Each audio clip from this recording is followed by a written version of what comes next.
मुच्यते। पूर्णस्य पूर्णमादाय पूर्णमेवावशिष्यते। ॐ शान्ति शान्ति शान्तिः।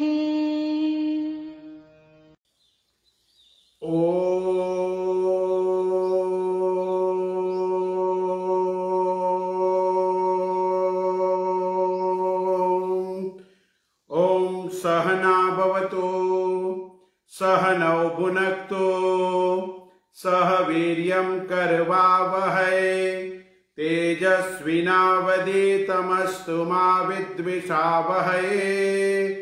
ॐ शान्ति शान्ति शान्तिः। हरि ओम श्री गुरुभ्यो नमः। हरि ओम। ओम शुक्लां ब्रह्म विचार सार परमा आद्यां जगत व्यापिनीं वीणा पुस्तक धारिणीं अभयदां जाड्यान्धकारापहां हस्ते स्फाटिक मालिकां विदधतीं पद्मासने संस्थितां वन्दे तां परमेश्वरीं भगवतीं बुद्धिप्रदां शारदां बुद्धिप्रदां शारदाम्। ओंकार बिंदु संयुक्तं नित्यं ध्यायन्ति योगिनः कामदं मोक्षदं चैव ओंकाराय नमो नमः। ओंकाराय नमो नमः। ओम सदाशिव समारंभां शंकराचार्य मध्यमाम् अस्मदाचार्य पर्यन्तां वन्दे गुरु परंपरां। श्रुति स्मृति पुराणानाम् आलयं करुणालयं नमामि भगवत्पादं शंकरं लोकशंकरं। शंकरं शंकराचार्यं केशवं बादरायणं सूत्रभाष्यकृतौ वन्दे भगवन्तौ पुनः पुनः। ईश्वरो गुरुरात्मेति मूर्तिभेद विभागिने व्योमवत् व्याप्त देहाय दक्षिणामूर्तये नमः। दक्षिणामूर्तये नमः। चिदानन्देन कृष्णेन प्रोक्ता स्वमुखतोऽर्जुन वेदत्रयी परानन्दा तत्त्वार्थ ज्ञान संयुता। सर्वोपनिषदो गावो दुग्धा गोपाल नंदन पार्थो वत्स सुधीर्भोक्ता दुग्धं गीतामृतं महत। परम कृपाळु जगदीश्वरना चरणों नमन करी प्रणाम करी प्रणिपात करी वंदन करी नमस्कार करी प्रार्थना करी विनंती करी विनवणी करी प्रणिपात करी वंदन करी नमन करी मारी अव्यक्त वाणी ने अभिव्यक्त करवानो नम्र विनम्र भावे प्रयास करी रह्यो छुं। परमात्मानी अपरंपार कृपाथी गीता चिंतन माळा आजे 12मा दिवसमां प्रवेश करी रही है। गई काले अंतिम विचार योगी सतत युक्ताना मारो जे भक्त है ए मारो भक्त संतुष्ट है सतत संतुष्ट है। एना जीवन में असंतोष जेवुं कोई वस्तु होई शकती नहीं। परमात्मा ज्ञानी भक्तना लक्षणों कया अद्वैष्टा मैत्रेव करुण एव निर्मम निरहंकार समदुख सुख क्षमी जे गई काले एनी पर विचार करी गया क्षमी अने अंतिम विचार तो संतुष्टम सततम योगी। मैं गई काले 3 प्रकारना भक्तों कया था नरसिंह एकनाथ अने तुकाराम। त्रणेय पोत-पोतानी रीते मस्ती बारा था। एकनी पत्नी कड़वी कजियाखोर तीखी छतां पण प्रसन्न छे। बीजानी पत्नी सुंदर भगवत प्रेमी सत्कार्य करनार ए पण प्रसन्न छे। अने तीजा नरसिंहनी भक्ति माणेकनुं अवसान थयुं भलुं थयुं भागी जंजाळ ए पण सुख छे। આમ વિચાર કરવાનો. સંતુષ્ટ સતતમ યોગી, યોગી સ્વયંમાં લીન થઈ પોતાના સ્વરૂપ સાથે એકાકાર કરી ઠાકોરજીમાં મન બુદ્ધિ અર્પણ કરી અને સંતુષ્ટ છે. આવો ભક્ત કહે છે, જે પરમાત્મા કહે છે કે આવો ભક્ત છે એ સતત યોગી છે. અને એટલા જ માટે ગઈકાલે અર્જુનનું દ્રષ્ટાંત આપ્યું હતું. અર્જુનના સતત સ્મરણ પરમાત્માનું છે. આમ વિચાર કરવાનો. સતતમ યોગી, જે ભક્તિમાં યોગ છે, યોગી છે, જોડાયેલો છે, દરેક સમયે એ પરમાત્મા સાથે એકાકાર થયેલો છે. વિચાર કરવાનો. સાંસારિક દ્રશ્યો, પદાર્થો, વિષયો, ભોગો, વસ્તુઓ કે વ્યક્તિઓ સાથે જોડાવું, એનાથી છૂટા પણ થવાય. એને વિયોગ કહેવાય. આપણો કોઈ પ્રિય વ્યક્તિ હોય એની સાથે જોડાઓ, તમે યોગ કરો, સંયોગ કરો, પણ એક ક્ષણે એ આપણો પ્રિય વ્યક્તિ નહીં હોય, તેનો વિયોગ થશે તો આપણે દુઃખ અને દુઃખ થશે. જ્યારે પરમાત્મા તો સતત છે, નિરંતર છે, અવિરત છે, એનો ક્યારે અભાવ નથી. કારણ ગીતાકારે જ કહ્યું છે, જે સચ્ચિદાનંદ છે, નાસતો વિદ્યતે ભાવ, જે સત છે એનો કદી અભાવ નથી. ત્રિકાલે અપી તિષ્ઠતિ ઇતિ સત, જે ત્રિકાલા અબાધિત છે, જે સત છે, ચિત્ત છે, આનંદ છે, એવું જે તત્વ કે સત્વ છે એનો કદી અભાવ નથી. એટલે એની સાથે જોડાવ તો સતત જોડાવ. એને એટલા માટે સતતમ યોગી કહ્યું છે. એને સંયોગ કહેવાય છે. ચિત્ત મન પરમાત્મા સાથે જોડવું. અને એટલા માટે વિચાર કરવાનો. જે કંઈ ભૌતિક પદાર્થો છે એ એનો વિયોગ થાય એટલે દુઃખ થવાનું. શાસ્ત્ર કહે છે, સર્વે ક્ષયાંતા નિચયા પતનાંતા સમુચ્છયા સંયોગ વિપ્રયોગાંતા મરણાંત હિ જીવિતમ. વાલ્મીકી રામાયણ કહે છે, અન્નની રાશિઓ, નોટોના બંડલ, મોટા મોટા મકાન, આ બધું એક દિવસ વિખરાઈ જશે. ગમે તેટલી ભૌતિક ઉન્નતિ કરો, પ્રગતિ કરો, જેટલા ઉપર ઉઠીએ એક દિવસ પડવું પડશે, પડવું પડશે, પડવું પડશે. ફુગ્ગો હવામાં જાય, બહુ ભરાય ગેસ, ફુગ્ગો હવામાં જાય, પણ જ્યારે હવા ખલાસ થાય પછી એને નીચે આવવું પડે. ગમે એટલા પુણ્ય કર્મ કર્યા હોય તો નીચે આવવું પડે. કહે છે ને ગીતાકા, ક્ષણે પુણ્ય મળતે લોકે વિસંતિ. અહીં શાસ્ત્ર કહે છે, જેટલા ઉપર ઉઠીએ એટલા એક દિવસ પડવું પડશે. જે પ્રયત્નથી, કર્મથી મળે છે એનો વિયોગ થાય છે. જે કોઈ કર્મ, ક્રિયા, ચેષ્ટા, પ્રવૃત્તિ, યત્ન, પ્રયત્નથી મેળવાય છે એનો વિયોગ થવાનો. કારણ કે શાસ્ત્રમાં સિદ્ધાંત છે, યત સાધ્યમ તત અનિત્યમ ઇતિ. જે મનુષ્યના પ્રયત્ન દ્વારા જે કંઈ પણ મેળવાય છે એનો વિયોગ થાય અને એનો બાદ કે નાશ થવાનો. ત્યારે દુઃખ થવાનું. દરેક જન્મ લેનાર, મરનાર, મરવા વાળો છે. માટે ગીતાકારે કહ્યું ને, જાતસ્ય ધ્રુવ મૃત્યુ જન્મ ધ્રુવ મૃતસ્ય છે. એ અર્જુન જે જન્મ્યું છે એ જવાનું, ખીલ્યું એ ખરવાનું છે. માટે વિચાર કરવાનો. જન્મેલાનું મરણ નિશ્ચિત છે અને મરેલાનો જન્મ પણ નિશ્ચિત છે. માટે સંતો સાદી ભાષામાં કહે છે, સમજાતું નથી આપણને. શંકર મહારાજ કહે છે, નથી હું દેહ કે દેહી, નથી દેહાદિકો મારા, લગનલા ગીબલા ભાગી, શિવોહમ બ્રહ્મરૂપોહમ.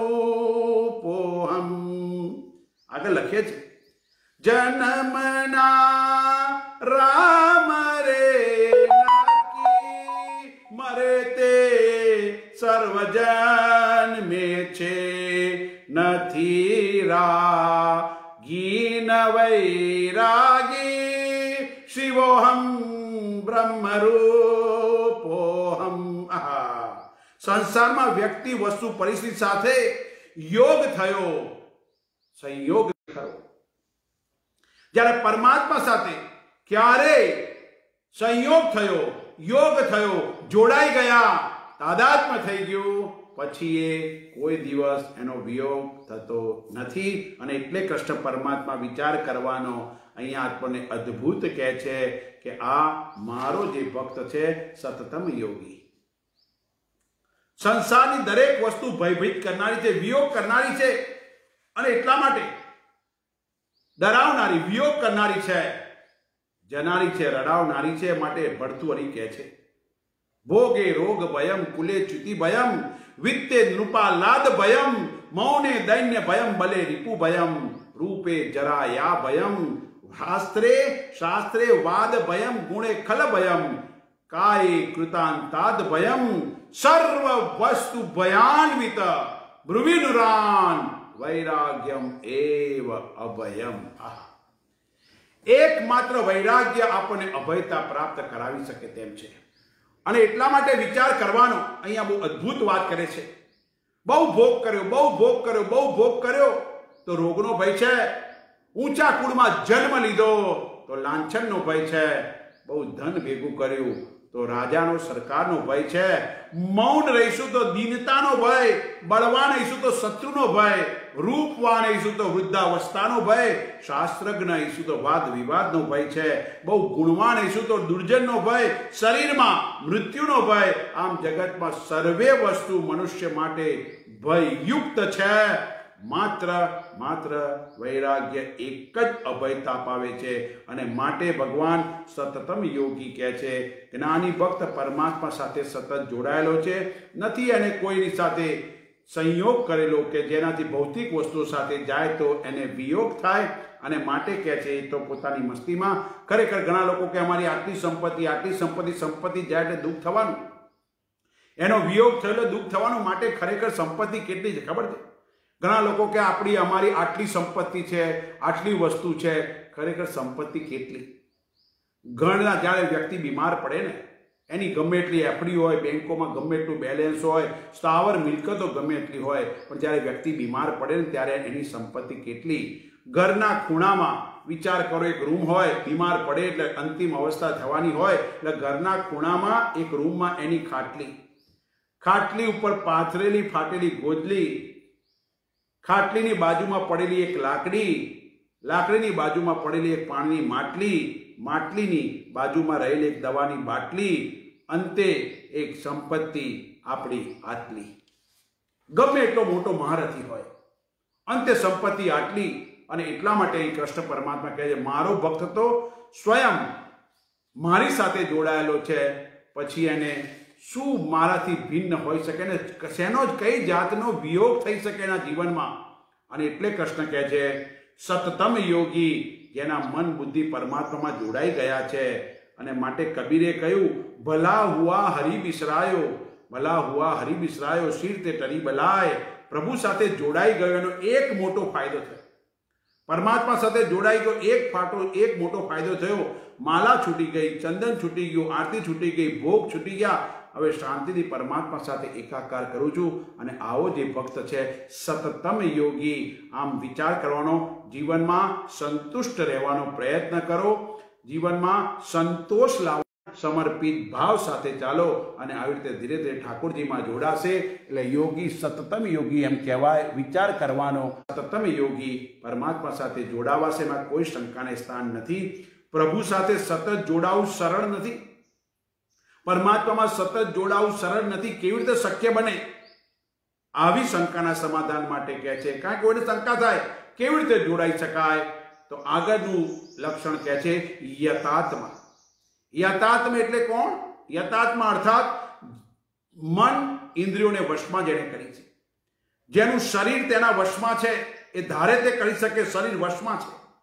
ઇન્દ્રિયો મન સંયમિત છે, જેની બુદ્ધિ એના વશમાં છે, જેનું મન એના વશમાં છે, જેના પ્રાણ એના વશમાં છે, જેની ઇન્દ્રિયો એના વશમાં છે, જેનું ચિત્ત એના વશમાં છે. અને આવો જે ભક્ત છે એ યતાત્મા કહેવાય છે. આમ વિચાર કરવાનો, પરમાત્મા સાથે એકાકાર કરેલો છે. આપણે જ્યારે આપણા મનમાં આનાથી વિપરીત વસ્તુ છે, આપણા જીવનમાં શરીર ભટક્યા કરે, કોઈ નિયંત્રણ નહીં, ગમે ત્યારે ગમે તે રીતે ખાવાનું, ગમે તે વસ્તુ હોય, કોઈ અનુશાસન નહીં. મન ગમે તેવા સંકલ્પ કરે, ઘડીકમાં આમ કરે, ઘડીકમાં આમ કરે, અહીંથી ત્યાં કૂદ્યા કરે, સંકલ્પ વિકલ્પ શંકા કુશંકા મન કર્યા કરે. બુદ્ધિ અયોગ્ય, ખોટા, અન્યનું અહિત કરનારા નિર્ણય લે. બુદ્ધિ સ્થિર નથી, શાંત નથી. આંખ ગમે તે જોવે, કાન ગમે તે સાંભળે, જીભ ગમે તે સ્વાદ લે, વાદ સ્વાદમાં ઝઘડા કરાવે, અંતે ચિત્ત વિક્ષેપિત રહે. ઇન્દ્રિયો ભોગો પાછળ પાગલ બની ખુમાર થઈ જાય. કોઈ વસ્તુ મેળવવાની ઈચ્છા થાય, તમે વિચાર કરો, ના મળે ત્યાં સુધી મન એનો વિચાર કર્યા કરે અને અંતે પછી ન મળે તો ક્રોધ અને કામ પ્રગટે અને પછી વ્યક્તિનું પતન થાય. આમ આપણો મન, શરીર, બુદ્ધિ, ઇન્દ્રિયો ઉપર કોઈ નિયંત્રણ નથી. જેમાં સંયમ, નિયંત્રણ નથી તો કોઈ કાળે શાંતિ મળતી નથી, સંતોષ આવતો નથી. અહીંયા યથાર્થમાં અર્થાત મન ઇન્દ્રિયોને વશમાં કરી ભગવાનમાં જેને લગાવ્યું છે એની વાત. ઇન્દ્રિયો સાથે જો મન જોડાય તો જ ભોગ થાય. ઇન્દ્રિયો ભોગમાં લઈ જાય, જે વિષયોમાં, ભોગોમાં ઇન્દ્રિયો લઈ જાય, પરંતુ મન ન જોડાય તો ભોગ ન થઈ શકે. માટે જ ગીતાકારે કહ્યું, ઇન્દ્રિયાણામ હિ ચરતામ યન મનો અનુવિધીયતે તદસ્ય હરતી પ્રજ્ઞામ વાયુ નામ વભી વામ બસી. જળમાં રહેલી નાવને, જે ઘોડી ચાલતી હોય પાણીમાં એક ઘોડી ચાલતી હોય, જળમાં રહેલી નાવને વાયુ જેમ ખેંચી જાય છે તેમ શબ્દ, સ્પર્શ, રૂપ, રસ અને ગંધ વિષયોમાં ફરતી ઇન્દ્રિયોમાંથી જે ઇન્દ્રિય સાથે મન જોડાય તે ઇન્દ્રિય આ પુરુષની બુદ્ધિને હરી લે છે. ઇન્દ્રિયો વિષય રૂપી ભોગોમાં રમણ કરવા લઈ જાય છે. ઇન્દ્રિયો જેની પાછળ જાય, મન જોડાઈ જાય, મનની પાછી બુદ્ધિ જોડાય, અંતે મન, બુદ્ધિ, ઇન્દ્રિયો શરીરને સત્તા પૂર્તિ પ્રદાન કરનાર ભૂલાઈ જાય, પરમાત્મા ભૂલાય અને ભોગ યાદ આવે. આમ વિચાર કરવાનો. ઇન્દ્રિયો સંયમિત નહીં હોય, વશમાં નહીં હોય તો એકાગ્રતા નહીં આવે અને એકાગ્રતા વિના વ્યવહારમાં કે પરમાર્થમાં સફળતા નહીં મળે. સફળતા માટે પછી વ્યવહારિક હોય કે ભૌતિક હોય કે પારમાર્થિક, સફળતા મેળવવા એકાગ્રતા જોઈએ, એક તાન જ જોઈએ. અને માટે કવિઓ પણ લખે છે, સફળતા જિંદગીની હસ્તરેખામાં નથી હોતી. સફળતા જિંદગીની હસ્તરેખામાં નથી હોતી, ચણાયેલી ઇમારત એના નકશામાં નથી હોતી. એકાગ્રતા. અને એટલા માટે ભગવાન કહે છે, મારો ભક્ત યથાર્થમાં સંતુષ્ટ છે, શાંત છે, મન બુદ્ધિ પોતાના વશમાં છે ને સફળ બની શકે. જે કાર્ય હાથમાં લે ને એ કાર્ય એમાં જ રચ્યો પચો લે. વિચાર કરો સાહેબ, કાદવમાં જ કમળ ખીલે. અને એટલા માટે અહીંયા ગાડી અદ્ભુત રીતે વિચાર કરવાનો. એવું કહેવાય છે કે નેપોલિયન બોનાપાર્ટ યુદ્ધના મેદાનમાં ઘોડાની પીઠ ઉપર જ સૂઈ જતો અને તોપ ગરજે, ગોળીઓ વરસે, સોળ થાય તેના છૂટો, કારણ કે એની પાસે સંયમ હતો, એકાગ્રતા હતી, સૂઈ શકતો હતો. આપણી પાસે એસી હોય, ડલ્લો પીલોના ગાડલા હોય, બધી જ વસ્તુ ભૌતિક સુખાકારી હોય, છતાં ઊંઘ નથી આવતી. કેમ? કારણ કે મન અશાંત છે, એકાગ્ર નથી. ઇન્દ્રિયો અસંયમિત છે, ઊંઘ આવતી નથી, બુદ્ધિ નિર્ણય લઈ શકતી નથી. અને એટલા માટે નેપોલિયનના જીવનની એક વાત છે, જેની પાછળ પડ્યો હતો એ જ વસ્તુ એને પકડી રાખી. આજે વિચાર કરો ક્યાં પહોંચ્યો હતો. નેપોલિયન જ્યારે ભણતો હતો ત્યારે બહુ ગરીબ હતો. એનું દ્રષ્ટાંત બહુ સરસ છે. એક નાનું ઘર ભાડે રાખ્યું હતું. આખો દિવસ કામ કરતો, રાત્રે આવીને ભણતો. નેપોલિયન સુંદર હતો, સુદૃઢ, સ્વસ્થ હતો, શક્તિશાળી હતો. એનું શરીર સૌષ્ઠવ બેસ્ટ હતું. નેપોલિયનના ઘર પાસે એક સુંદર સ્ત્રી રહેતી હતી. એ સંગીતની જાણકાર, સૌંદર્યવાન, સારી નૃત્યાંગના હતી, કલાકાર હતી. એ નેપોલિયનના શરીર ઉપર મોહિત થઈ હતી, એને પસંદ કરતી હતી, એને ખુશ કરવા માંગતી હતી. જ્યારે વખત મળે ત્યારે નેપોલિયન પાસે જતી. નેપોલિયનને સ્ત્રી આવે ત્યારે કંઈ ને કંઈ વાંચતો હોય, અભ્યાસ કરતો હોય, ક્યારેક લખતો હોય, કોઈને કોઈ કામ કરતો હોય. એ સ્ત્રીએ ઘણીવાર ચક્કર લગાવ્યા, પણ નેપોલિયન 2 મિનિટ વાત કરવાનો અવસર ન આપ્યો. આ વાતને ઘણો સમય થયો. નેપોલિયન વખત જતા ફ્રાન્સનો રાજા બન્યો, પ્રધાનમંત્રી બન્યો. એકવાર ઘોડા પર ત્યાં આવ્યો. એણે પેલી સ્ત્રીને બોલાવીને પૂછ્યું, બેન, આ રૂમમાં થોડા સમય પહેલા એક કોઈ નેપોલિયન બોનાપાર્ટ નામનો યુવક રહેતો હતો. એ સ્ત્રીએ કહ્યું, હા. એ માટે કંઈ કહીશ? નેપોલિયન પૂછે છે. એ કેવો હતો? એ સ્ત્રી નેપોલિયનને ઓળખી ન શક્યા કે રાજા બની ગયો હતો.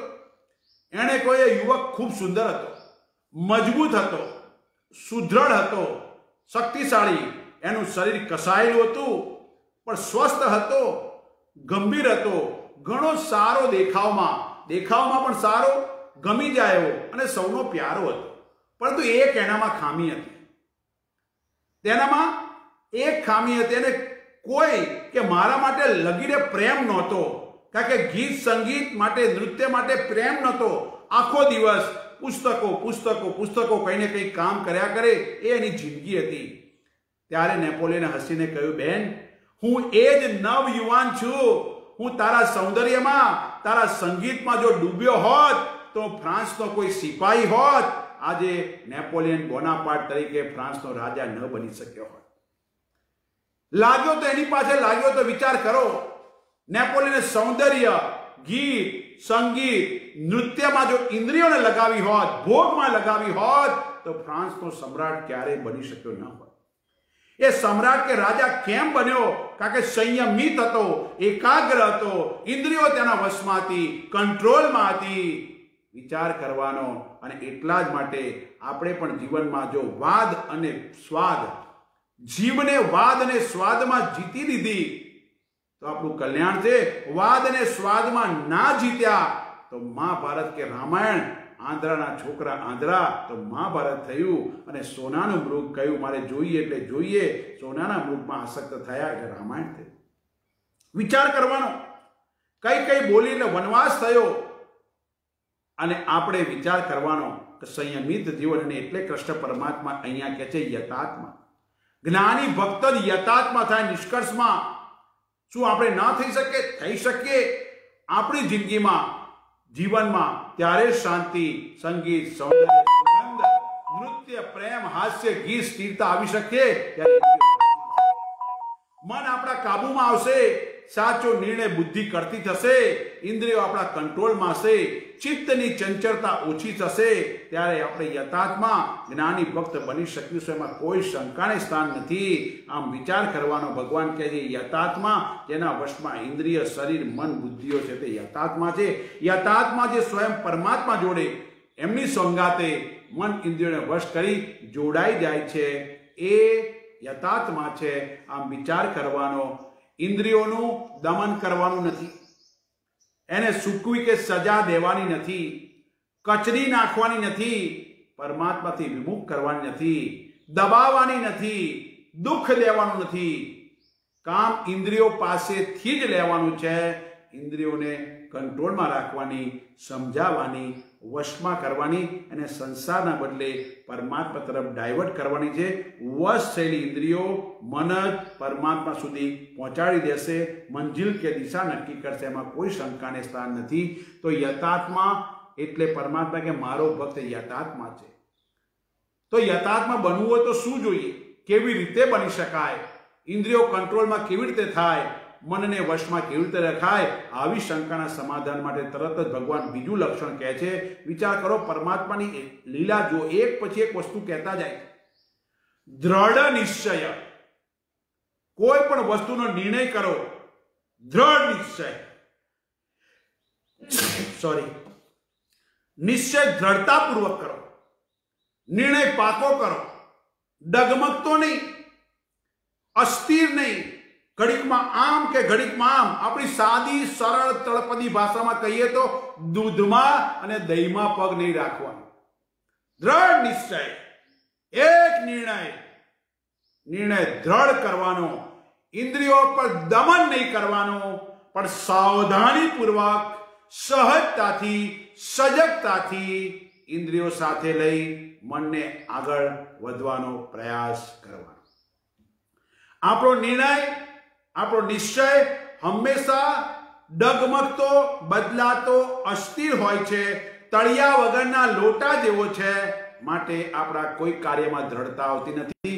કાર્ય સરળતાથી સહજતાથી થઈ શકતું નથી. શાંત મનથી, સ્થિર બુદ્ધિથી નિર્ણય કરવાનો. મારે પરમ તત્વને જાણવું છે, મારે ઈશ્વરને જાણવું છે. એવું તો કયું તત્વ છે સંપૂર્ણ સમાજનું સંચાલન કરે છે? એવું તો શું છે જે સૂર્ય, ચંદ્ર, તારા, ગ્રહ, નક્ષત્રોને શક્તિને સામર્થ્ય આપે છે? એવું તો કયું છે ઋતુ પ્રમાણે વરસાદ લાવે, બીજને અંકુરિત કરી ધરતી ફાડીને બહાર લાવનારું? એવું કયું તત્વ કે સત્વ છે? મારે પ્રભુની સાચી સેવા કરવી છે.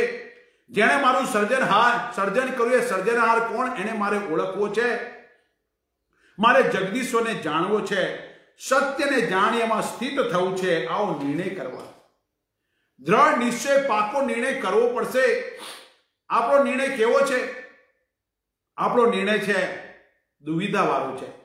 મારે જગત પણ જોઈએ, સાથે જગદીશ્વર પણ જોઈએ. મારે ભોગ પણ જોઈએ છે, સાથે ભગવાન પણ જોઈએ. મારે વિષયો પણ જોઈએ, સાથે વિષ્ણુ પણ જોઈએ. મારે પદાર્થ પણ જોઈએ, સાથે સાથે પરમાત્મા પણ જોઈએ છે. મારે સૃષ્ટિને મેળવવી છે, પણ સાથે શંકર પણ જોઈએ. મારે બ્રહ્માંડને માણવું છે, આ સાથે બ્રહ્મને જાણવો પણ છે. મારે ઇન્દ્રિયો સાથે સંયોગ કરવો છે, સાથે સાથે યોગેશ્વર મેળવવો છે. મારે અનાત્મા સાથે જોડાઈ રહેવું છે, તાદાત્મ્ય કરી રહેવું છે, સાથે આત્મ તત્વ પણ જોઈએ છે.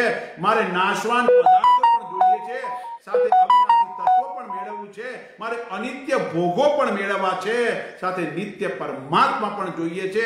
મારે ઇન્દ્રિયોના સુખ પણ જોઈએ છે, સાથે સાથે અતિન્દ્રિય સુખની પ્રાપ્તિ પણ કરવી છે. મારે ક્ષણિક વિષયાનંદ પણ જોઈએ છે, મારે નિત્ય પરમાનંદ પણ મેળવવો છે. મારે ક્ષણિક ભોગ પણ ભોગવવા છે, સાથે સાથે શાશ્વત આનંદ સુખ મેળવવું છે. મારે મારું વ્યક્તિત્વ જાળવી રાખવું છે, મારે મારું વ્યક્તિત્વ જાળવી રાખવું છે, સાથે સાથે અસ્તિત્વ પણ મેળવવું છે. વિચાર કરવાનો. પરમાત્માની કૃપાથી આવી દુવિધા જેના જીવનમાં હોય, બે સાથે મેળવવા હોય, ભસવું અર્થાત બોલવું અને લોટ ફાંકવો, ખાવાનું ને બોલવાનું એક સાથે કોઈને થઈ શકે નહીં, સ્વપ્નમાં પણ મળી શકે તેમ નથી. અને એટલા માટે જેના જીવનમાં દુવિધા છે, એક નિર્ણય નથી, દ્રઢ નિશ્ચય નથી, આવો વ્યક્તિ ન તો જગતને માણી શકે છે, ન તો જગન્નાથ કે જગદીશ્વરને માણી જાણી પીછાણી શકે છે. આના માટે કબીર કહે છે, ચીટી ચાવલ લે ચલી, બીચ में मिल गई दाल, કહે કબીર દો ના મિલે, એકલે દૂજી ઠાર. આમ વિચાર કરવાનો. કબીર આપણને અદ્ભુત વાત કરે છે. એક નાનકડી કીડી ચોખાનો દાણો લઈને જતી હતી. એને દાળનો દાણો જોયો. હવે કીડી વિચારે ચડી, મારે ચોખ્ખો લેવો હોય તો દાળ છોડવી પડે, દાળ લેવી હોય તો ચોખ્ખો છોડવો પડે. હવે ચોખ્ખો એટલે પરમાત્માનું પ્રતીક છે. પરમાત્મા નિરંજન છે, દોષથી મુક્ત છે, સ્વચ્છ છે, શુદ્ધ છે. એ પરમાત્મા ચોખાનું પ્રતીક અને દાળ છે રંગ રાગ ભોગથી ભરેલું જગત છે. તો હવે મારે જગત જોઈએ તો જગદીશ્વર છોડવો પડે, મારે ભોગ જોઈએ તો ભગવાન છોડવો પડે, મારે પદાર્થ જોઈએ તો પરમાત્મા છોડવા પડે. આપણા જીવનમાં આવી છે નાનકડી કીડી વિચારે ચડે. આમ વિચાર કરવાનો. કહે કબીર દો ના મિલે, એક લે, કાં તો જગન્નાથને જાણ, કાં તો જગતને માણ. બે વસ્તુ સાથે મળી શકે નહીં. જીવનમાં એક સાચો દ્રઢ નિશ્ચય કરવાનો, દ્રઢ નિશ્ચય કરવાનો યથાર્થમાં માટે કહે છે. અને એટલા માટે અહીંયા બહુ સ્પષ્ટ વસ્તુ શાસ્ત્ર કહે છે, કાર્યમ વા સાધયામી. બહુ સ્પષ્ટ વિચારવાનું. કાર્યમ વા સાધયામી, શરીરમ વા પાતયામી.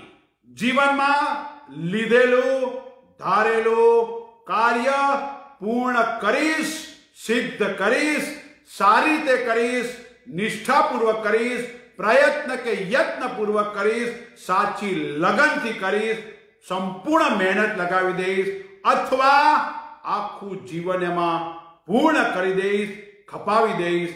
મારું કાર્ય પૂર્ણ કરીશ, કાં તો જીવન ખપાવી દઈશ. આવો દ્રઢ નિશ્ચય જોઈએ. કાર્ય પૂર્ણ કરીશ અથવા શરીરને ખપાવી દઈશ. પાછો નહીં હટું, પારોટના પગલા, કાયરતાના પગલા હું ભરીશ નહીં. અને એટલા માટે આવો દ્રઢ નિશ્ચય જોઈએ. અને ઉપનિષદ કહે છે, નીચાચ્ય તમ મૃત્યુ મુખાત પ્રમુચ્યતે. નિર્ણય કરીને એની પર દ્રઢ થઈ જાઓ. એકવાર નિર્ણય કરી નિશ્ચય પર દ્રઢ થઈ ગયા હોય તો તમારું જીવન ધન્ય થઈ જશે.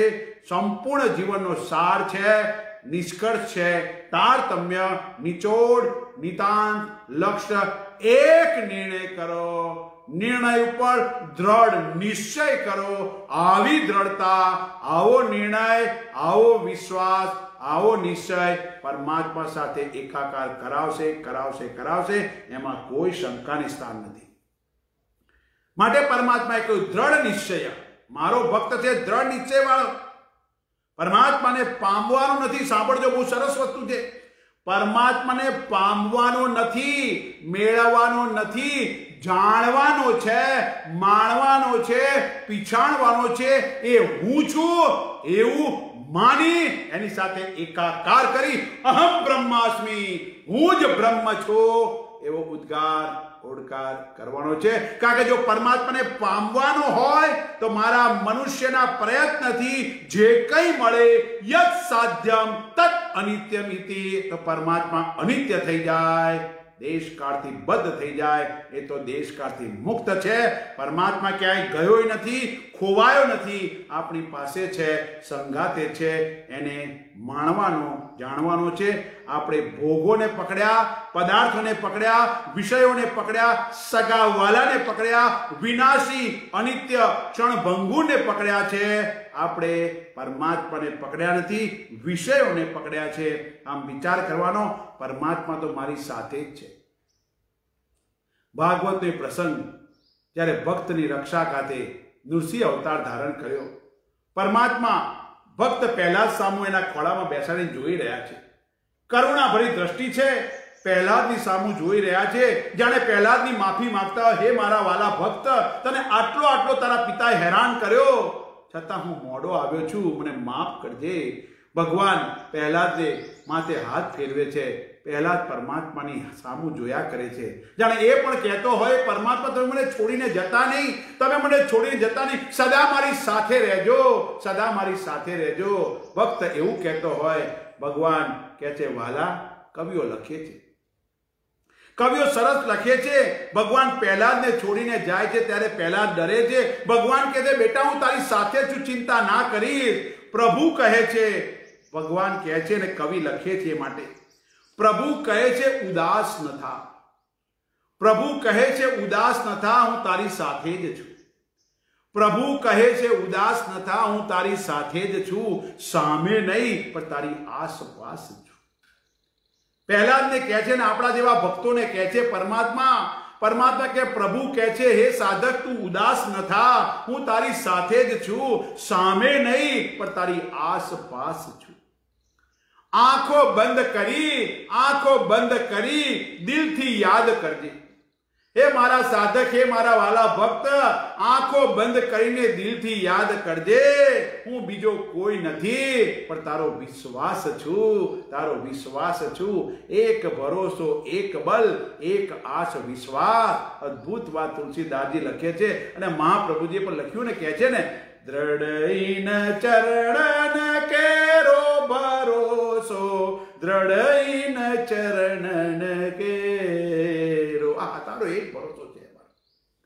પ્રભુ માટે સંપૂર્ણ અર્પણ, તર્પણ, સમર્પણ, સરેન્ડર, આ જ સાચી નિષ્ઠા છે. દ્રૌપદીએ જ્યાં સુધી પોતાના વસ્ત્ર પકડી રાખ્યા હતા, એને હતું કોક મદદ કરશે, ભીષ્મ, દ્રોણ, ધૃતરાજ, 5 પાંડવો, કોક મદદ કરશે, કોક મદદ કરશે, કોઈ ના આવ્યું. પણ જ્યારે 2 હાથ છોડી, આ હાથ છોડી અને હે ગોવિંદ, હે ગોપાલ, નમસ્કારની મુદ્રામાં આવ્યા, ત્યારે મારો ઠાકોરજી કૃષ્ણ પરમાત્મા, વિચાર કરો, દ્રૌપદીના શરીર પર સાડી બનીને વીંટાતો ગયો છે, વીંટાતો ગયો છે. Total surrender. અને એટલા માટે પરમાત્મા માટે સત્યના દર્શન કરતી, સતના અભિગમથી સાચી નિષ્ઠા કરવાની. અને એટલા માટે પરમાત્માને સંપૂર્ણ સમર્પણ, સંપૂર્ણ અર્પણ, સંપૂર્ણ નિષ્ઠા હોય તો જ પરમાત્મા સાથે એકાકાર થઈ શકાય. એમાં કોઈ શંકાને સ્થાન નથી. અને એટલા જ માટે વિચાર કરવાનો, પરમાત્મા માટે સાચો પ્રેમ ત્યારે થાય કારણ કે પરમાત્માને સંપૂર્ણ સમર્પિત ભાવ, ટોટલ સરેન્ડર થયા હોય ત્યારે. માટે કવિ લખે છે, સાચો પ્રેમ તો રાધા કરવા માટે કહે છે, અરે પ્રેમ પ્રેમ ક્યાં કરો, જાઓ યમુના કે તીર, એક ગોપી કે પ્રેમ में बह गए लाखों कबीर. આમ વિચાર કરવાનો, જીવનમાં સચોટ, યોગ્ય, સાચો, દ્રઢ નિર્ણય કરો. અને નિર્ણય કે નિશ્ચય કર્યા પછી એના પર કાયમ દ્રઢતાપૂર્વક ટકી રહો, દ્રઢ નિશ્ચય બની જશે. અને એટલા જ માટે અદ્ભુત કહે છે, મારો જે ભક્ત છે એ દ્રઢ નિશ્ચય, યથાર્થમાં બનવા દ્રઢ નિશ્ચય કે એક નિર્ણય જરૂરી છે. બીજા કોઈના જીવનમાંથી તો શું, ભગવાન બુદ્ધના જીવનની વાત છે. દ્રઢ નિશ્ચય કોને કહેવાય? ભગવાન બુદ્ધના જીવનની વાત છે. દરેક સંત પાસે કંઈનું કંઈ હોય છે. ભગવાન બુદ્ધે નિર્ણય કર્યો, નિર્ણયને દ્રઢતામાં પરિવર્તિત કર્યો, દ્રઢ નિશ્ચય કર્યો. ચાહે આકાશથી વજ્રપાત થાય, સાંભળજો સાહેબ, ભગવાન બુદ્ધનો નિર્ણય જો, દ્રઢ નિશ્ચય જો. આજે ચાહે આકાશથી વજ્રપાત થાય, પથ્થરોની વર્ષા થાય, સળગતી વીજળીઓ પડે, ગરમ પીગળેલા લોખંડનો રસ મારી પર પડે, આકાશમાંથી ઉલ્કાઓ મારા માથા પર પડે, હું ઘેર પાછો ફરીશ નહીં, સંસારમાં પાછો નહીં જાઉં. દ્રઢ નિર્ણય કર્યો. આહા, બોધી ગયાના વૃક્ષ નીચે બેસી ગયા, દ્રઢ નિશ્ચય કર્યો, ધ્યાનસ્થ થયા અને કહે છે, ઇહાસને શુષ્યતુ મે શરીરમ ત્વત અસ્તિ માસા નિલયમ પ્રયાંતુ અપ્રાપ્ય બોધિમ બહુકલ્પ દુર્લભમ નૈવાસનાત કાર્યમ ઇદમ ચલિષ્યતિ. એક નિર્ણય, દ્રઢ નિશ્ચય કરીને કહે છે, આજે આ આસન ઉપર મારું શરીર ભલે સુકાઈ જાય અને હાડકા, માંસ, ચામડી બધું ગળી જાય, સડી જાય, પરંતુ ઘણા જન્મોમાં પણ ન મળવા વાળો બોધ, આત્મ સ્વરૂપનું જ્ઞાન, હું કોણ છે એનું જ્ઞાનને પ્રાપ્ત કર્યા વિના આ શરીર આ આસન ઉપરથી હલવાનું નથી, ઉઠવાનું નથી. આવો દ્રઢ નિશ્ચય ભગવાન બુદ્ધે કર્યો છે સાહેબ. વિચાર કરો, શરીર ગળી જાય, બળી જાય, ગમે તે થાય, દ્રઢ નિશ્ચય કર્યો ભગવાન બુદ્ધે. અને આપણને વિચાર છે, ખબર છે, છેલ્લો તારો કર્યો એમને આત્મજ્ઞાન, હું કોણ છું નું જ્ઞાન લાવ્યું. દ્રઢ નિશ્ચય પહેલા જ નો હતો. ગમે તેવા કષ્ટ આવશે, પહાડથી ફેંક્યો, હાથીના પગ નીચે ચગદ્યો, નદીમાં નાખ્યો, સાપથી ડસાવ્યો અને આગમાં જલાવ્યો. દ્રઢ નિશ્ચય, પરમાત્મા મારી સાથે છે, પરમાત્મા મારી રક્ષા કરશે. એક નિર્ણય, એક નિશ્ચય, ઓમ નમો ભગવતે વાસુદેવાય, એક દિશે ગોવિંદ ગોપાલની ધૂન કરે. દ્રઢ નિશ્ચય મારી વાલી મીરાનો પ્રભુ પ્રાપ્તિ માટે પતિએ ઝેરનો કટોરો આપ્યો અને ઝેરનો કટોરો અમૃત સમજીને કડકડાટ થઈ ગઈ. વિચાર કરો. અને માટે લખ્યું છે અને લખાઈ ગયું. એકવાર બેઠો તો લખી નાખ્યું.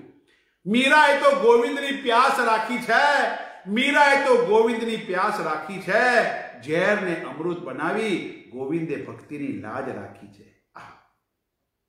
નરસિંહને સમાજે તરછોડ્યો, સમાજે ફગાવ્યો, અનેક કસોટી કરી, છતાં પ્રભુને છોડ્યા નહીં. દ્રઢ નિશ્ચય હતો, પરમાત્મા મારી સાથે. અને કેટલો વિશ્વાસ, લખી નાખ્યો કાગળ, હે ઠાકોરજી મારી હુંડી સ્વીકારવા માટે આવજો. એ મારી હુંડી સ્વીકારો મહારાજ રે, સામળા ગીરધારી. પરમાત્મા આયા છે, સામળતા શેઠ મળ્યા. હે ઠાકોરજી, આ મારી દીકરીનું મામેરું છે, આ કાગળ મૂક્યો છે, બધી વસ્તુ લઈને આવી જજો. આ ભક્ત આજ્ઞા કરે યાર, દ્રઢ કેટલી હક કરે ભક્ત. ઠાકોરજી લક્ષ્મીજીને કે ચલ ભાઈ મારે જવું પડશે, એવું મામેરું કર્યું, એવું મામેરું કર્યું. આજે કુંવરબાઈનું મામેરું આપણે સૌને યાદ આવે છે સાહેબ. રાજા હરિશ્ચંદ્ર અનેક દુઃખો, અનેક પરીક્ષાઓ, પત્ની વેચી, છતાં સત્યનો સંગાત ન છોડ્યો. શેઠ સગાડસા ની વાત, બે પુત્રોને રાંધીને પીરસ્યું. અતિથિ ધર્મના પાલન માટે દ્રઢતા ન છોડી, વ્રત ન છોડ્યું. ધ્રુવ 8 વર્ષનો બાળક, છતાં દ્રઢતા રાખીને તપ કર્યું. નારદ કે તું હજુ બાળક છે, પછી કરજે. અરે પરમાત્મા, હું મોટો થઈશ તો ભગવાન મળશે કે નહીં? આટલી દ્રઢતા હોય. પ્રભુના વિશ્વાસ કે દ્રઢ નિશ્ચયથી પાછો ન ફર્યો. અરે મારી વાલી સબરી, અધમ તે અધમતી નારી કહે છે ને, એવી વાલી સબરી, મારો રામ રોજ આવશે, બોર લાવે ચાખીને મૂકે, મારો રામ આવશે, મારો રામ આવશે, મારો રામ આવશે. આહા, સબરીનો દ્રઢ વિશ્વાસ, કેટલી નિષ્ઠા, કેટલો દ્રઢ નિશ્ચય, અતૂટ પ્રતીક્ષા, વણતૃતો નિશ્ચય. રામ આવશે, મારો રામ આવશે. એક સંતે કહ્યું હતું, માર્તંગ ઋષિ, સબરી, રામ આવશે તારા દ્વારે. સંતના વચનમાં વિશ્વાસ, દ્રઢ શ્રદ્ધા, એક નિર્ણય, પરમાત્મા આવશે મારા દરવાજે, રામ આવશે, મારો શ્રી રામ આવશે. એક નિર્ણય સબરી, રોજ બોર લાવે, રોજ રસ્તો સાફ કરે. સબરીના દ્રઢ નિશ્ચયને લીધે રામને સામેથી જવું પડ્યું. સબરીની રામ પ્રત્યેની નિષ્ઠા કે નિશ્ચય એને અમર કરી ગઈ અને માટે કવિઓ લખે છે, રામનું સ્વાગત કરતા કરતા ઋષિઓ જાપ જપતા રહી ગયા. રામનું સ્વાગત કરતા કરતા ઋષિઓ જાપ જપતા રહી ગયા. એઠા બોર અમર કરીને રામ સબરીના થઈ ગયા. એઠા બોર અમર કરીને રામ સબરીના થઈ ગયા. સબરીના દ્રઢ નિશ્ચયને કારણે રામને સામેથી આવવું પડ્યું. સબરી રામને માર્ગ બતાવ્યો. વિચાર કરજો, સીતા માતા કઈ તરફ ગયા છે? સબરી રામની ગુરુ બની. ત્યાં તમે જાઓ અને તમે જાઓ, સુગ્રીવ મળશે ચિત્રકૂટ પર્વત પર. ત્યાં તમને સુગ્રીવ મળશે, એની સાથે મિત્રતા કરો, એ તમને સીતાની શોધમાં મદદ કરશે. આ સબરીએ રામને કહ્યું હતું સાહેબ. અને એ સબરીને રામે નવધા ભક્તિનો સંદેશ આપ્યો. હું તો અધમ નારી છું, મને જ્ઞાન થાય. અને મારા વા રામજીએ નવધા ભક્તિનો સંદેશ આપ્યો, જે આપણે સૌ શ્રવણ કરીએ છીએ. પરમાત્માને પ્રાપ્ત કરવા કોઈ નાત જાત આડે આવતી નથી. અરે પરમાત્માએ સબરીના હાથના એના એઠા બોર ખાધા છે. વિચાર તો કરો ને. આપણે કહીએ, આપણે મોટા મોટા મહાન લોકો, હું ઘણા લોકોને ઓળખું છું, કઈ જાતિના લોકોએ બનાવ્યું છે આ ખાવાનું, કોણે બનાવ્યું છે, અને આવી જાતિવાદના ચક્કરમાં પડ્યા રહીએ ને મારે પરમાત્મા જોઈએ છે. વિચાર તો કરો સાહેબ. વિદુરના ઘરમાં ગયા, પરમાત્માએ વિદુરની ભાજી ખાધી છે, એની પત્ની આપ્યું જે ખાધું છે. પરમાત્માએ કોઈ ભેદ નથી રાખ્યો. મારો વાલો ઠાકોરજી તો ભાવનો ભૂખ્યો છે, અને માટે ઠાકોરજીએ લખ્યું છે શું? અલા એની વાત તો સ્વીકારો. પત્રમ પુષ્પમ ફલમ તોયમ યો વેતિ તત્વ. હે અર્જુન, મને કોઈ ફળ આપે, ફૂલ આપે, પત્ર આપે, અરે જળ પણ આપે. એક ધાર જલ કી ધાર. અને બોલે બાબા, વિચાર તો કરો, પ્રસન્ન થઈ જતા હોય. પત્રમ પુષ્પમ ફલમ તોયમ. પરમાત્માને કોઈ બી વસ્તુ આપો ભાવની છે. લાખો રૂપિયાની વસ્તુ કરતા ભાવના ભૂખ્યા છે. માટે મકરંદ દવે લખે છે ને, વજન કરે તે હારે મનવા, વજન કરે તે હારે, ભજન કરે તે જીતે મનવા, ભજન કરે તે જીતે. પરમાત્માને કદી ધનથી પૈસાથી તોલવાનો પ્રયાસ નહીં કરવાનો. સબરીએ રામને માર્ગ બતાવ્યો. સબરીની અતૂટ શ્રદ્ધા, પ્રતીક્ષા રામને એના દરવાજા સુધી લઈને આવી છે. સાહેબ, આપણામાં આવી દ્રઢ નિશ્ચય, દ્રઢતા હોવી જોઈએ. નચિકેતાનો દ્રઢ વૈરાગ્ય યમરાજ પાસે ગયો. મૃત્યુમ દદામી પિતાએ કહ્યું. કઠોપનિષદમાં આ વાત આવે છે. 3 દિવસ સુધી દ્રઢતાપૂર્વક યમરાજના દરવાજે બેઠો.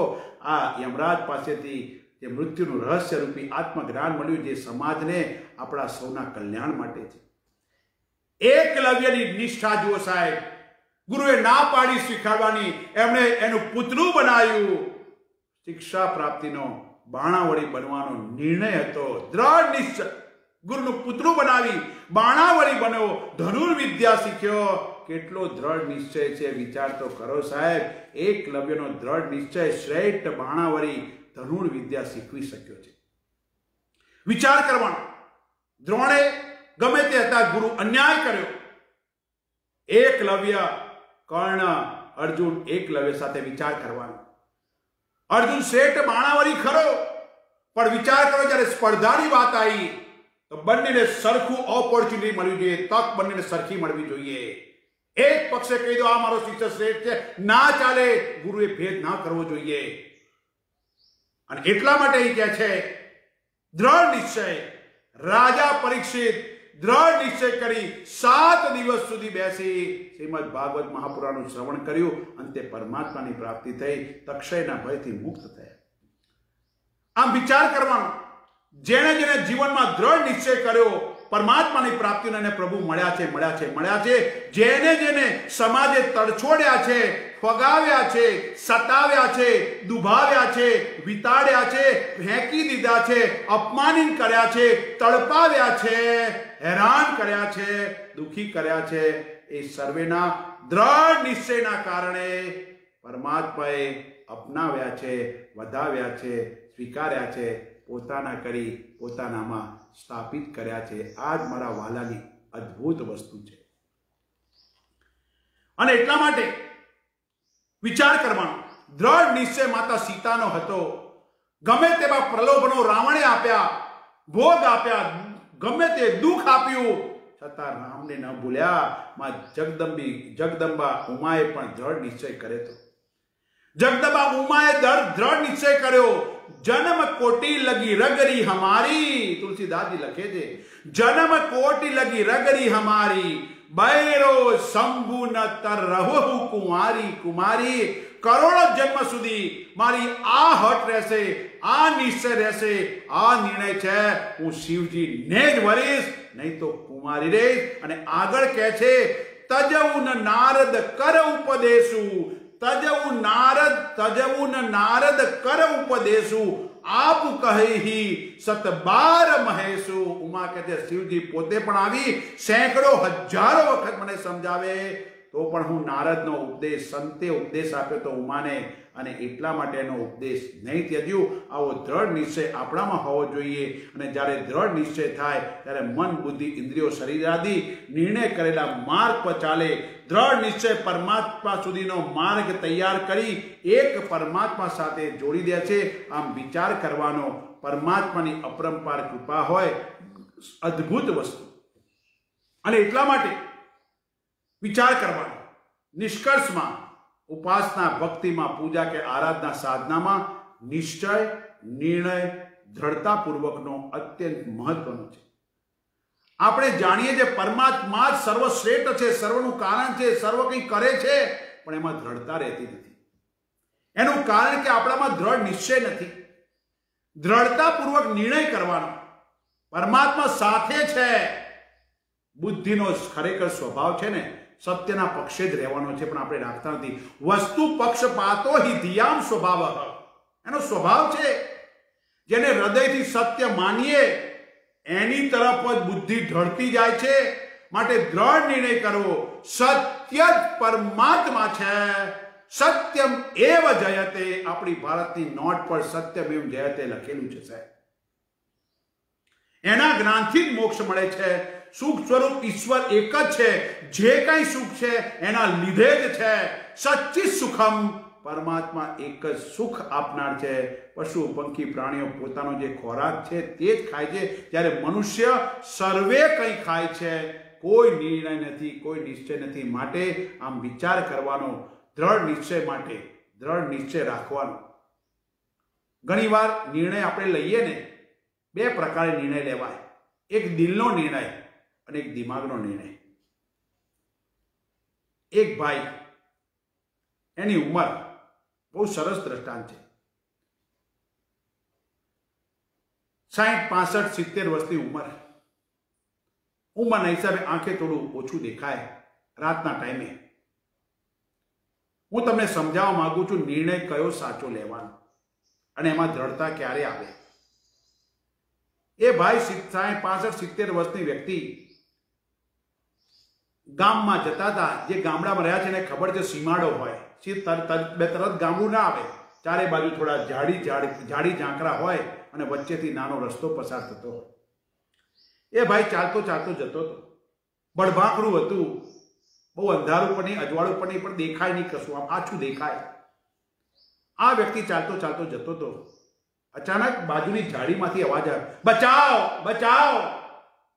એણે જોયું, ઊભો રહ્યો। એને થયું કોઈ યુવાન છોકરીનો અવાજ છે, બચાવ માટે મદદ માટે બૂમો પાડી રહી છે। એણે મનથી વિચાર્યું, જો મનનો નિર્ણય, જાઉં ના જાઉં, શું કામ, પછી મને કહ્યું જવા દે ભાઈ, તું ક્યાં લપમાં પડે છે, જવા દે, તું ઉંમરવાળો છે, આંખે ઓછું દેખાય, તું જઈ તો ઉપાધિ થશે। આગળ વધ્યો, બીજી વાર બૂમ પડી, બચાવ બચાવ। બીજી વાર ઊભો રહ્યો, પાછો મન કહે છે ભાઈ જા, તું કાંટાળી ઝાડીઓ છે, એમાં કાંટા બાંટા વાગશે, પડી સાંકળી તો કોઈ દવા નહીં કરે, તું ઉંમર છે, જા તું કે। આગળ વધ્યો, ત્રીજી વખત બૂમ પડી, બચાવ બચાવ બચાવ। હવે એને થયું ના, બે વખત મનનો નિર્ણય હતો, હવે અંદર હૃદયમાંથી અવાજ આવ્યો, દિલનો અવાજ, હૃદયનો અવાજ, ના મારે જવું જોઈએ।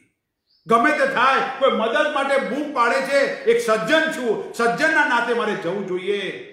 ગમે તે હોય, એ જે બાજુ અવાજ આવતો ઝાડીમાં ઘૂસ્યો। આંખે ઓછું તો ઝાડી ઝાકરામાંથી આગળ કરતો કરતો ગયો। એને અંધારામાં બે ઓળા દેખાયા। ઓળા પારખી ના શક્યો, પણ એને લાગ્યું કોઈ લાંબા વાળ ને હતું કે સ્ત્રી છે, એની પર કોઈ અઘટિત કૃત્ય થવા જઈ રહ્યું છે। એ ગયો ત્યાં, એ બાજુથી પેલા યુવાનને જોતી ધક્કો મારે। અચાનક હુમલો થવાથી અંધારામાં પેલો યુવાન ગભરાયો, પાછો જોરથી ધક્કો માર્યો, એ યુવાન નાસી ગયો. પેલી છોકરી ઊભી થઈ, ચોધાર આંસુએ રડે છે. આપનો ખૂબ આભાર, આપે મને બચાવી. મેં 2 વાર બૂમ પાડી, 3જી વાર પેલો વ્યક્તિ વિચારે 2 વાર મનનો નિર્ણય હતો, આ દિલનો નિર્ણય લઈને સાચું થયું. આ યુવતીની લાજ બચી આજે. અને આમ પેલી યુવતી ચોધાર આંસુ રડે. પેલા આધેડ વયના તો બહુ ઓછું દેખાય, આમ જોયું બળ ભાખડું, પણ દીકરી હતી, જે છોકરી હતી, એ છોકરીએ તરત જોયું. પગે લાગતા લાગતા ચોધાર આંસુએ જોવે છે. અચાનક આશ્ચર્યથી આંખ પોળી થઈ ગઈ, અને આંખ પોળી કરી જોવે અને તરત બોલી, પપ્પા. આહા, એ ખરેખર દીકરીનો બાપ હતો. જો 2 વખત નિર્ણય એને મનનો લીધો, છેલ્લો નિર્ણય દ્રઢતાપૂર્વક હૃદયનો લીધો, દિલનો નિર્ણય લીધો. એક વસ્તુ યાદ રાખજો, જીવનમાં મનનો નિર્ણય ઢચુપચું થશે, કારણ કે મનનો સ્વભાવ છે સંકલ્પ વિકલ્પ કરવાનો, શંકા કુશંકા કરવાનો, સંદેહ કરવાનો, આમથી તેમ રમવાનો મનનો સ્વભાવ છે. પણ એક વસ્તુ યાદ રાખજો, હૃદયનો નિર્ણય કોઈ દિવસ તમને ધોખો નહીં આપે, કારણ કે સ્પષ્ટ હોય છે આપણું હૃદય હંમેશા લેફ્ટ સાઈડ હોય છે, ડાબી બાજુ છે. આપણું હૃદય હંમેશા લેફ્ટમાં છે, પણ એ હંમેશા નિર્ણય કે નિશ્ચય રાઈટ આપે છે, સાચો આપે છે. માટે દિલનો નિર્ણય લેજો, મારે પરમાત્માના માર્ગે જવું છે, પરમાત્મા માર્ગે જવું છે, મને પરમાત્મા મળશે જ, મારું કલ્યાણ થશે. આ મારા જીવનનો અંતિમ નિર્ણય કરું છું, દ્રઢ નિશ્ચય કરું છું. આ મારો છેલ્લો જન્મ, આ મારું છેલ્લું મૃત્યુ, ગમે તે થાય, હું મારા સર્જનહારને, ઠાકોરજીને, જે સત છે, ચિત્ત છે, આનંદ છે, એક છે, અદ્વૈત છે, નિરાકાર છે, પૂર્ણ છે, સંપૂર્ણ છે, સર્વત્ર છે, સર્વમાં છે, મને ખબર છે સચ્ચિત આનંદ સ્વરૂપ મારો ઠાકોરજી છે. હું એને મેળવીને જ રહીશ, મારા સ્વરૂપને જાણીને રહીશ. આવો દ્રઢ નિશ્ચય કરવાનો, અને આવો દ્રઢ નિશ્ચય જો હૃદયથી થયો હશે, દિલથી, તે પાકો રહેશે. મનનો નિર્ણય ઢચુપચું કર્યા કરશે. અર્જુને કૃષ્ણ પરમાત્માને ગીતા કહી, અર્જુને આટલા બધા અવાજમાં કેવી રીતે સાંભળી હશે, શું થયું હશે, કોઈનો મોક્ષ થયો છે ખરો, કોઈને મળ્યું છે ખરું, મુક્તિ કે મોક્ષ થયો છે. આવા સાધન જે ઢચુપચું નિર્ણય છે, એ જિંદગીમાં ક્યારેય આગળ આવતા નથી. અને જેને પોતાનામાં ભરોસો નથી, તો પરમાત્મા ક્યાંથી એને સહાય કરે? પોતાનામાં ભરોસો નથી, માટે કવિઓ લખે છે, રાખ ભરોસો તું ખુદ પર, રાખ ભરોસો તું ખુદ પર, સાને શોધે છે ફરિશ્તાઓ.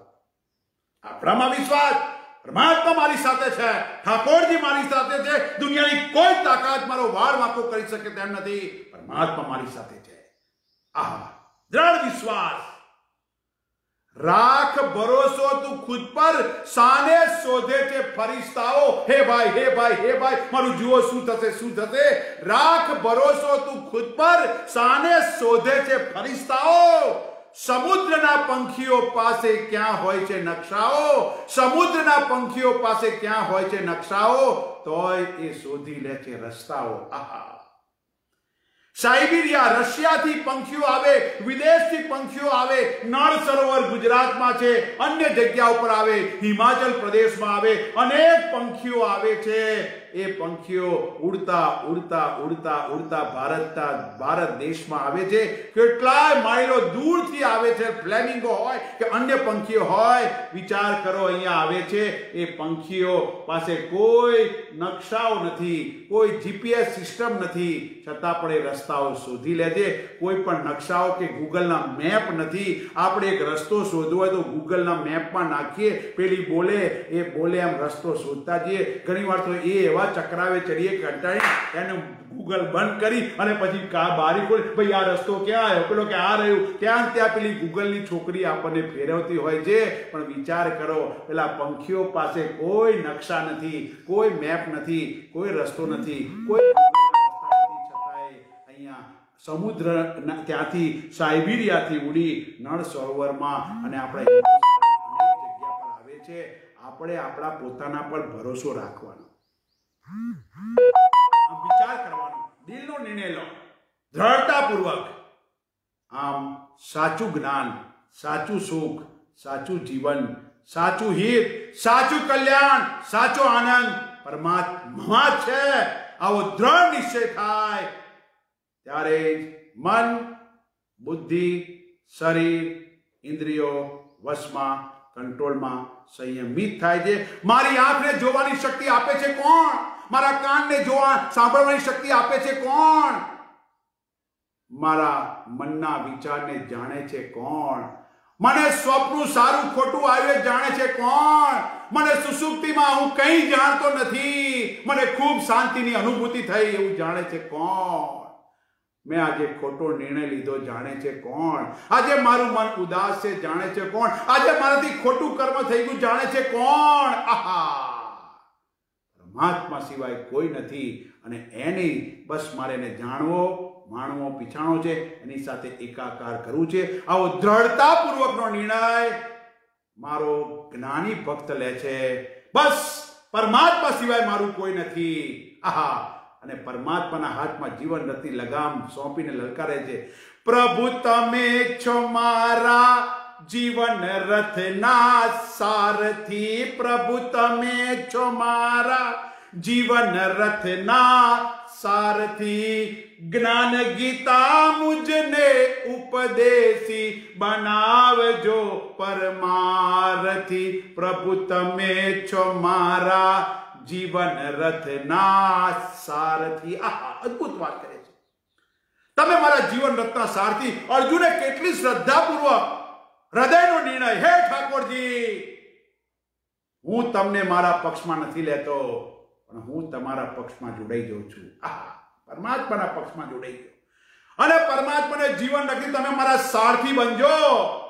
સારથી બન્યા, અર્જુનના રથને ભટકવા દીધો નથી. આહા, નિશ્ચય, દ્રઢતાપૂર્વક.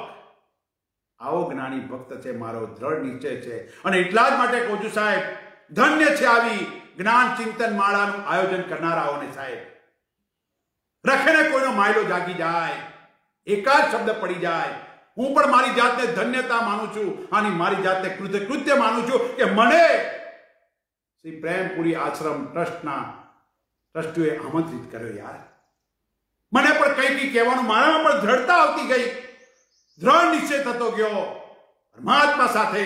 અને આટલું સમય વિચાર તો કરો, આ 15 દિવસ સુધી આ 15 કલાક, એક કલાક બોલીએ. પરમાત્માની અપરંપાર કૃપા, વાણી મારા ઠાકોરજીની છે, કૃપા મારા સદગુરુની છે. યાર, હું તો માત્ર ઇન્સ્ટ્રુમેન્ટ છું, સાધન છું, માધ્યમ છું, કરણ છું. વાણી તો ઠાકોરજીની અને બુદ્ધિને આ જે ભણતર છે એ મારા સદગુરુની કૃપા છે, એના સિવાય બીજું કંઈ નથી. યાર, આવી ચિંતન માળામાં મને આ ગીતાનો 12મો અધ્યાય 15 દિવસ સુધી વિચાર કરો, રોજ કલાક બોલવાનું. હું તો અહીંયા બેઠો છું, મારો આશ્રમ તો વાત્રક નદીને કિનારે, અમદાવાદથી 35 કિલોમીટર, નડિયાદથી 25 કિલોમીટર અને મહેમદાવાદથી 15 કિલોમીટર. આ રિમોટ એરિયામાં મારી સામે અત્યારે આ નદી છે, વાત્રક નદી, કુમારિકા નદી, ચારે બાજુ ખેતરો છે ખુલ્લા. અને હું તો મારી મસ્તીમાં અહીંથી વિચાર કરો, નેટના માધ્યમથી કનેક્ટ થઈ અને તમારી સાથે બોલી રહ્યો છું. આનાથી અદ્ભુત વસ્તુ બીજી કઈ હોઈ શકે? આ કોરોના રૂપી મહામારીમાં અનેક વસ્તુ થઈ છે સાહેબ. અને એટલા માટે કહે છે દ્રઢ નિશ્ચય, એક નિર્ણય. અને એટલા માટે આવો જે મારો જ્ઞાની ભક્ત છે, ભગવાન કહે છે એનું આગવું એક લક્ષણ દ્રઢ નિશ્ચય છે, એક નિર્ણય છે. એના જીવનમાં દ્રઢતા છે અને દ્રઢતા આવતી જાય એ જ વસ્તુ વિચાર કરો પરમાત્મા આપણને સમજાવ છે.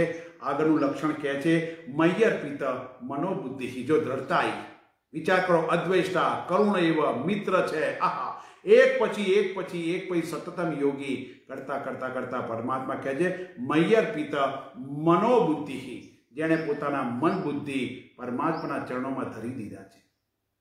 પરમાત્મા પ્રતિ સાચું સમર્પણ છે, પોતાના જીવનના તમામ નિર્ણય પરમાત્માને સોંપી દીધા છે. જીવન સમર્પિત અર્થાત એવી રીતના સમર્પિત, આ ઝાડ પરનું પાંદડું હવા જ્યાં લઈ જાય, જે કરે પૂર્વ પશ્ચિમ ઉત્તર દક્ષિણ, હવાને, આ ઝાડનું પાંદડાને હવા જ્યાં લઈ જાય, જેમ ઉઠાવે તેમ એ દોડતું રહે છે. એવી જ રીતે ભક્ત પણ પરમાત્માની પાસે દરેક વસ્તુ એની પર છોડી દે છે, જેના માટે સર્વત્ર પરમાત્મા જ છે. સર્વમ ખલુ ઇદમ બ્રહ્મ, બ્રહ્મમય છે.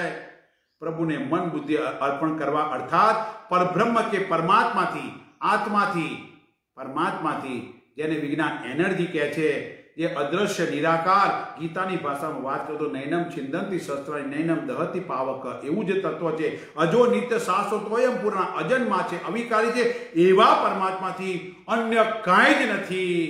એવી બ્રહ્માકાર વૃત્તિ ઉદય પામવી, એમાં નિમગ્ન રહેવું, સ્થિર રહેવું, શાંત રહેવું, એને મય્યર પિતા મનોબુદ્ધિ કહે છે.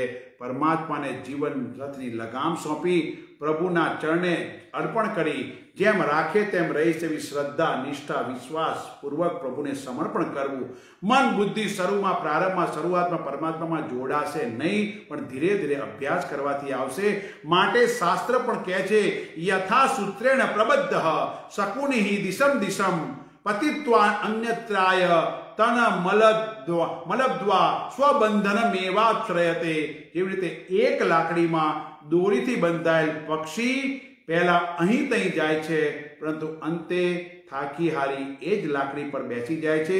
બીજું એક પંક્ષી કોઈ જહાજમાં બેસી ગયું, હવે જહાજ મધદરિયે જતું રહ્યું, સમુદ્રમાં ચારે બાજુ પાણી છે, પંખી ઉડીને જાય પાછું આવે, ઉડીને જાય પાછું આવે. એમ આપણું મન પણ સંસાર સાગરમાં ભોગમાં જાય, રાતે પાછું આવે, પાછું જાય પાછું આવે, એમ અંતે એમ કરતા કરતા નિર્ણય થતા સુષુપ્તિ અવસ્થામાં શાંતિની અનુભૂતિ થાય છે. એ શરૂઆતમાં થાય. વિચાર કરવાનો, પરમાત્માની સાથે એકાકાર થઈ શકે. એટલા માટે મય્યર પિતા મનોબુદ્ધિ કહે છે. અને એટલા જ માટે આ સૃષ્ટિમાં, બ્રહ્માંડમાં, સંસારમાં એવું શું છે જે પ્રભુને, આત્મતત્વને અર્પણ સમર્પિત થયું નથી? પૃથ્વી, એની જળ, વાયુ, અગ્નિ, સૂર્ય, ચંદ્ર, ગ્રહો, નક્ષત્રો, સર્વ કંઈ જો પરમાત્મા જ છે, તો આપણું શરીર, આપણું મન, બુદ્ધિ આપણું ક્યાંથી બની શકે? સર્વત્ર એનું છે. કોણ કહે છે? ઉપનિષદ. એ તસ્માદાત્મના આકાશ સંભૂત આકાશાત વાયો વાયોર અગ્નિ અગ્નિર આપઃ અદ્ય પૃથ્વી પૃથિવ્યામ ઔષધય ઔષધિભ્યોન્નમ અન્નાત પુરુષ. Theory of creation. સૌથી પહેલું પરમાત્મા, એમાંથી આકાશ, વાયુ, જળ, તેજ અને પૃથ્વી. પૃથ્વીમાં અનાજ થયું, અનાજ આપણે ખાધું, એમાંથી લોહી બન્યું, વીર્ય થયું, અને એમાંથી આખી પ્રજોત્પત્તિ થઈ. વિચાર કરવાનો, પરમાત્મા છે. જો સર્વત્ર પરમાત્મા હોય, સોનામાંથી બનતા ઘરેણામાં ખરેખર સોનું જ છે. માટીમાંથી ઘડો બન્યો, ઈંટ બની, નળિયા, કોડિયા, અંતે માટી જ છે. બીજમાંથી વૃક્ષ બન્યું, ડાળા બન્યા, પાંદડા, ફળ, ફૂલમાં જે છે બીજ જ છે. રૂમાંથી અનેક વસ્ત્રો બન્યા, દરેકનું કારણ તો રૂ જ છે. પાણીમાંથી પરપોટા, તરંગ, મોજા બન્યા, અંતે સત્વ કે તત્વ પાણી જ છે. વીજળીથી ચાલતું ઉપકરણો, બલ્બ હોય, હીટર હોય, ગીઝર હોય, રેફ્રિજરેટર કે એસી હોય, જુદા જુદા છે, પણ વીજળી શક્તિ તો એક જ છે. માટે ઉપનિષદો પણ કહે છે, મુંડક ઉપનિષદ, પેલું તૈત્તરીય ઉપનિષદે કીધું એ તસ્માદાત્મના આકાશ. મુંડક શ્રુતિ કહે છે એ તસ્મા જાયતે પ્રાણઃ મનઃ સર્વેન્દ્રિયાણિ ચ ખમ વાયુ જ્યોતિ આપઃ પૃથ્વી વિશ્વસ્ય ધારણી. આ પરબ્રહ્મ પુરુષોત્તમથી જ સૃષ્ટિકાળમાં પ્રાણ, મન, બુદ્ધિ આદિ અંતઃકરણ, સર્વે ઇન્દ્રિયો તથા આકાશ, વાયુ, તેજ, જલ, સર્વ પ્રાણીઓ ધારણ કરનારી પૃથ્વી, આ પાંચે મહાભૂત ઉત્પન્ન થયા છે. યથા પિંડે તથા બ્રહ્માંડે. આમ વિચાર કરવાનો, સર્વત્ર પરમાત્મા છે, સર્વમાં પરમાત્મા છે, તો પછી ભિન્નતા, વિવિધતા, ભેદ, વિષમતા, વિકાર, અનેકતા, પૃથમતા કેમ દેખાય છે? આ તમામ ભેદ અજ્ઞાનના કારણે છે. માટે નરસિંહે ગાયું, જાગીને જોઉં તો જગત દિશે નહીં. જ્યારે જ્ઞાનમાં આ જગત દેહતું નથી, જગદીશ્વર દેખાય છે. ઊંઘમાં અટપટા ભોગ પાસે, અજ્ઞાનની નિદ્રામાં આ બધી વસ્તુ થાય. આમ વિચાર કરવાનો, જે કોઈ વિકાર છે સૃષ્ટિમાં એ વાણીના છે. વાચા રમણમ વિકારો નામ ધેયમ મૃતિકા એવ સત્યમ. અન્ય ઉપનિષદ પણ કહે છે રૂપમ રૂપમ પ્રતિરૂપો બભુવ ઇન્દ્રો માયા ભી રૂપયતે. આમ વિચાર કરવાનો, જગતમાં એવી કઈ વસ્તુ, ચીજ, પદાર્થ છે જે પરમાત્માથી ભિન્ન, જુદું, અન્ય, તસુ માત્ર અલગ છે? એક પણ વસ્તુ એનાથી જુદી નથી. વાસ્તવમાં વિચારીએ, ખરેખર અર્પણ, તર્પણ કે સમર્પિત કરવાનું એ મોટા મોટી ભ્રાંતિ જ છે. વિચાર કરવાનો, પરમાત્મા સર્વત્ર સર્વમાં છે અને એટલા જ માટે જ્યારે બુદ્ધિ જાગી જાય, મન બુદ્ધિ પરમાત્માને અર્પણ થઈ જાય, પછી જ્યારે કહીએ મમ નાથ યદસ્તિ યહ અસ્મિ અહમ સકલમ તદ્ધિ તવ એવ માધવ નિયતિ સ્વમિતિ પ્રબુદ્ધ ધીહિ અથવા કિમનું સમર્પયામિ તે. હે નાથ, હે પ્રભુ, મારું જે કંઈ છે, જે કંઈ હું છું એ બધું જ સર્વત્ર હે માધવ આપનું જ છે. હે ઠાકોરજી, સર્વ થઈ આપનું છે. આવું જે મને સમજાયું, જ્ઞાન થયું, આવા જ્ઞાનથી મન બુદ્ધિ આદિનું તાદાત્મ્ય એ મારી છે એવું અજ્ઞાન કે ભૂલ દૂર થઈ. એ જ સાચું સમર્પણ છે. આમ વિચાર કરવાનો. આ જ અધ્યાયમાં ભગવાને કહીતી મય્યેવ મન આદસ્વ મયી બુદ્ધિ નિવેશય. 12મા અધ્યાયના 8મા શ્લોકમાં કહ્યું હતું. નિષ્કર્ષમાં અખંડ ચૈતન્ય સર્વનું આશ્રયદાતા છે, અધિષ્ઠાન છે, ચૈતન્ય છે, પરમાત્માથી કંઈ ભિન્ન નથી. આમ વિચાર કરવાનો. પરમાત્મા સર્વમાં છે અને આવો ભક્ત મને પ્રિય છે એવી વાત કૃષ્ણ પરમાત્મા કહે છે. પણ સમય મને રજા નથી આપતો. 1 કલાક પૂર્ણ થયો. આવતીકાલે પુનઃ મળીશું 13મી તારીખે. ત્યારે એની પર ચર્ચા, વિચારણા, મંથન, મનોમંથન કરીશું. સાંજે 6 વાગે 6 થી 7નો સમય હોય છે. પ્રેમપુરી આશ્રમ દ્વારા પ્રેમપુરી આશ્રમ યુટ્યુબ ચેનલ પર તમે પ્રેમપુરી આશ્રમની ચેનલ પર તમે યુટ્યુબમાં જોઈ શકો છો. લાઈવ ત્યાં ગાડી સાંજે 6 થી 7 બતાવશે. તો આવતીકાલે પુનઃ મળીશું. તો અધૂરી ચર્ચા, વિચાર યાત્રા અમે આગળ વધવાનો પ્રયાસ કરીશું. અંતિમ ચરણ બાકી છે. યો મદભક્ત સમે પ્રિય, એની ઉપર ચર્ચા, વિચારણા કરવાનો પ્રયાસ કરીશું. હે પરમાત્મા, આ જે કોઈ પણ શ્રવણ કરશે, હે પરમાત્મા, જે કોઈ પણ શ્રવણ કરી રહ્યા છે એને મનમાં શાંતિ, સમૃદ્ધિ, સંતોષ આપજે.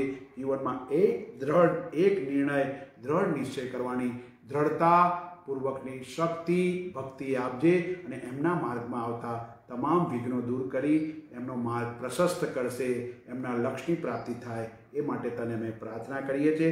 સાચા હૃદયથી કરેલી પ્રાર્થનાનો અસ્વીકાર થતો નથી. ઓમ પૂર્ણમદ પૂર્ણમિદમ પૂર્ણાત પૂર્ણમુદચ્યતે પૂર્ણસ્ય પૂર્ણમાદાય પૂર્ણમેવાવશિષ્યતે. ઓમ શાંતિ શાંતિ શાંતિ. હરિ ઓમ. શ્રી ગુરુભ્યો નમઃ. હરિ ઓમ.